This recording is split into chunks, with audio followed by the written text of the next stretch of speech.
প্রেম ছোটবেলায় প্রেম আমি যেটাকে করিনি। আমি পুজোর প্রেমটা আমার এত মানে কপাল খারাপ, আমি আজ অব্দি করিনি। তো দেখা যাক এই পুজোয় যদি ইফ আই গেট লাকি। ভীষণ ভাল লাগছে, সব বন্ধু বান্ধবরা এসছে, আমরা একসাথে ভীষণ সুন্দর করে মানে চিল করেছি, মানে আনন্দ বেশি করেছি। শুট তো ডেফিনেটলি হয়েইছে। আর গানটা আমার খুব মানে খুব মনের একটা কাছের একটা সং, মানে it's very close to my heart, যেটা আমি বলতে চাইছি। অ্যান্ড ছোটবেলা থেকে এই গানে আমি নেচেছি, বড় হয়েছি গান শুনে। তো ফাইনালি ওই গানটাই এত সুন্দরভাবে একটা অন্য রকম করে প্রেজেন্ট করা হচ্ছে সেখানে।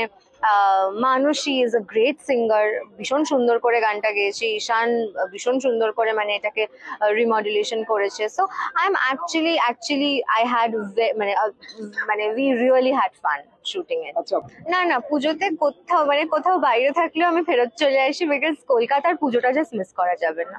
আর লীলাবালি নিয়ে একটাই কথা বলবো যে গানটা আমার খুব কাছের, খুব একটা মানে প্রিয় গান, আমি এইটুকু বলতে পারি।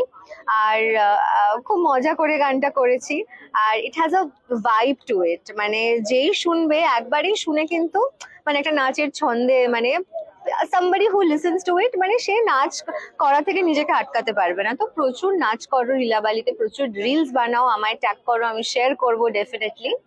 আর এটুকুই বলবো যে হ্যাপি পুজো সবাইকে, খুব ভালো করে খুব আনন্দ করে পুজো কাটাও, লীলাবালি শুনতে শুনতে পুজো কাটাও। Thank you. Thank you.